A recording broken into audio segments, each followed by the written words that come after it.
నమ్మకమైన, గౌరవమైన, ప్రాణమైన ఒక్కసారి పోతే మళ్ళీ తిరిగి రావు. బతకడం గొప్ప కాదు, నిజాయితీగా బతకడం గొప్ప. చీకట్లో ఒంటరిగా నడవడం కాదు ధైర్యం అంటే. ఎన్ని కష్టాలు ఉన్నా చిరునవ్వుతో వాటిని జయించడమే నిజమైన ధైర్యం. సమయం ప్రత్యేకంగా ఉండాల్సిన అవసరం లేదు.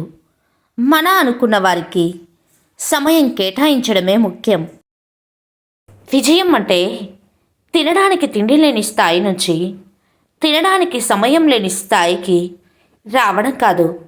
మనం మనశ్శాంతిగా, సంతృప్తిగా ఉంటూ మరికొందరికి మనస్ఫూర్తిగా పెట్టే స్థాయికి వెళ్ళడం.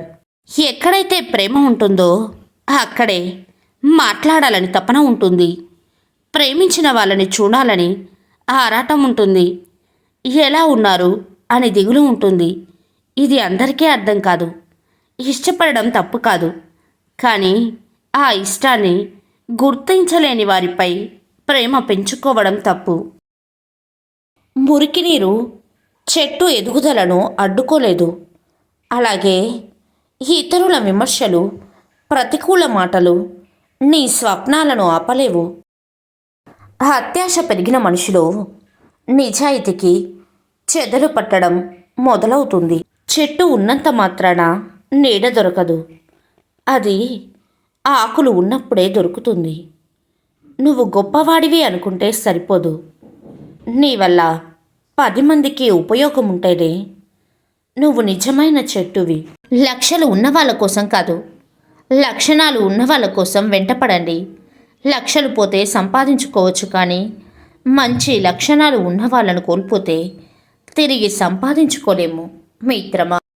నువ్వు ఎప్పుడైనా ఓడిపోయావనుకో, గెలిచిన వారిని తలుచుకొని కుమిలిపోకు.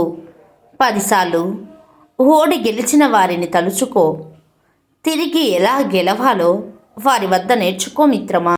ఎవరికి తెలుసు ఏ జీవితం వెనుక ఏ గతం దాగి ఉందో, ఏ మనసు వెనుక ఏ జ్ఞాపకం మొదలవుతుందో, ఏ కన్ను వెనుక ఎంత కన్నీరు నిండి ఉందో, ఏ గెలుపు వెనుక ఎంత రహస్యం మూసి ఉందో, ఏ క్షణం వెనుక ఏ మలుపు తిరుగుతుందో ఎదుటివారిని చూసి ఏం అంచనా వేయగ. ఎవరికి తెలుసు ఏ జీవితం వెనుక ఏ గతం దాగి ఉందో, ఏ మనసు వెనుక ఏ జ్ఞాపకం మొదలవుతుందో, ఏ కన్ను వెనుక ఎంత కన్నీరు నిండి ఉందో, ఏ గెలుపు వెనుక ఎంత రహస్యం మూసి ఉందో, ఏ క్షణం వెనుక ఏ మలుపు తిరుగుతుందో ఎదుటివారిని చూసి ఏం అంచనా వేయగలం. ఎవరి వెనుక ఏ చరిత్ర ఉందో. ఈరోజు నువ్వు ఒకరి పట్ల చూపే నిర్లక్ష్యం రేపు ఇంకొకరి నుండి అనుభవిస్తే అర్థమవుతుంది ఎంత బాధ ఉంటుందో. సున్నితమైన మనసు ఉన్నవారు తమకు తామే శత్రువు. వారికి మోసం చేసేంత తెలివి లేదు, మర్చిపోయేంత బలం లేదు. అన్నిటినీ మౌనంగా భరిస్తూ బాధపడడమే తెలుసు. అల్లుడు మంచివాడైతే ఈ ఇంటికి ఇంకొక కొడుకు వచ్చినట్టే. అదే అల్లుడు చెడ్డవాడైతే ప్రేమగా పెంచుకున్న కూతురు చచ్చినట్లే.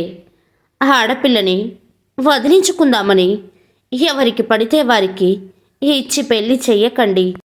శత్రువు నిన్ను ఎంత బాధ పెట్టినా శత్రువు ముందు బాధపడకు. ఎందుకంటే నీ బాధ వారికి ఇంకా సంతోషాన్ని ఇస్తుందే కానీ కనికరించేలా చెయ్యదు. కష్టమో నష్టమో నవ్వుతూనే ఉండు. నీ నవ్వే వారి గుండెల్లో మంట పెట్టేది మిత్రమా.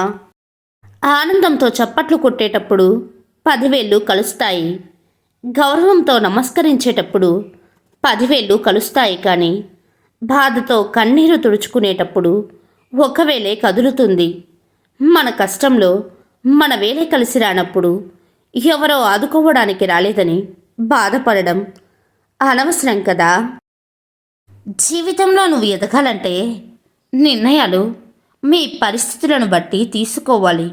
ప్రపంచాన్ని చూసి కాదు. ఒకరిని నమ్మించాలి, నువ్వెంటో నిరూపించుకోవాలి అనే సంకెళ్ళు తెంచి చూడు. జీవితం ప్రశాంతంగా ఉంటుంది మిత్రమా. కొందరు ఎన్ని కష్టాలనైనా చిరునవ్వుతో దాటేస్తుంటారు. అలాంటి వాళ్ళతో కాసేపు మాట్లాడండి. మానసికంగా ఎంత దృఢంగా ఉండాలో అర్థమవుతుంది మిత్రమా. సముద్రాన్ని చూడగలం కానీ దానిలో ఉన్న ఉప్పును చూడలేము. అలాగే మనుషులను చూస్తాం కానీ వారి మనసులో ఏముందో చూడలేము.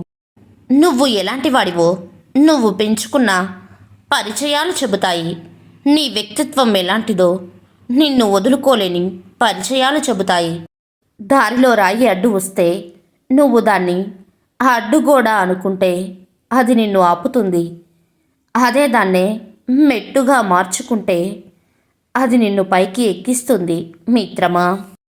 ఆలోచనలు మరియు నీరు ఎప్పుడు శుభ్రంగా ఉండాలి. మలినమైన నీరు ఆరోగ్యాన్ని నాశనం చేస్తే మలినమైన ఆలోచనలు జీవితాన్ని నాశనం చేస్తాయి. నిజం చెప్పాలంటే మన తలరాత మంచిగానే ఉంటుంది, కానీ మన జీవితంలోకి వచ్చిన మనుషుల వలనే మన రాత మారిపోతుంది. అది మంచిగా అయినా చెడుగా అయినా. నవ్వుతున్నప్పుడు నీళ్లు తాగడం ఎంత కష్టమో, మనసుకు బాధ కలిగినప్పుడు కన్నీళ్లు ఆపడం కూడా అంతే కష్టం. ప్రతి ఒక్కరికి తమ సొంత కథ ఒకటి ఉంటుంది. ఇతరుల గురించి ఆలోచించడం మానేయండి. మీ గురించి మీరు ఆలోచించుకోండి. నీ జీవితం ఒకరి చేతిలో ఆటబొమ్మ కాకూడదు.